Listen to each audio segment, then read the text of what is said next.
আসসালামু আলাইকুম। স্বপ্নের ছাদ বাগান থেকে রিফাত বলছি। তো সেক্ষেত্রে আজকে আমি যে বলি আপনাদেরকে, আমি জিও ব্যাগে গাছ লাগিয়ে থাকি এবং কি ফলন আলহামদুলিল্লাহ ভালো পাচ্ছি। তো তারই একটা ধারাবাহিকতা আমার বর্তমান আজকে হচ্ছে 4 আগস্ট 2024। তো এটা হচ্ছে আমার পাকিস্তানি একটা কমলা গাছ, যেটাতে কতগুলো ফল ধরেছে এটা আপনারাই বুঝতে পারতেছেন।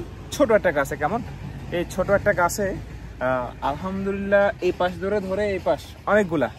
তো এগুলো আস্তে আস্তে বড় হচ্ছে। আপনাদের সবার দাওয়াত, ইনশাল্লাহ চলে আসবেন, পাকলে আমরা খাবো সবাই মিলে একসাথে, ছাদ বাগানিরা। তো আসুন আসল কথা বলি।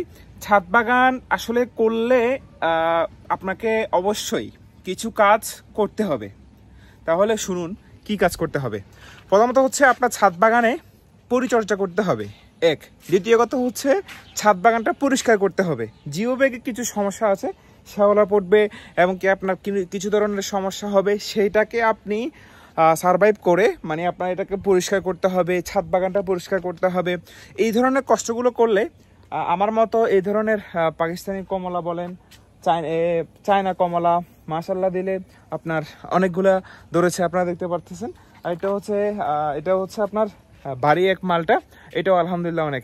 তো সর্বসাকুল্যে আমি বলি যে ছাদ বাগান আসলে যখন করবেন তখন কিন্তু আপনাকে অবশ্যই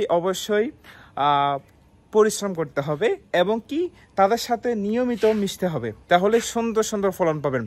তো আশা করছি ভালো থাকবেন, সুস্থ থাকবেন, আমাদের পেজের সাথে থাকুন। আমরা ছাদ বাগান নিয়ে অনেক আপডেট দিয়ে থাকি, মাঝে মধ্যে আমরা অনেক কাস্টমারদেরকে আমরা হেল্প করার ট্রাই করি। তো সেক্ষেত্রে ভালো থাকবেন, সুস্থ থাকবেন। আসসালামু আলাইকুম।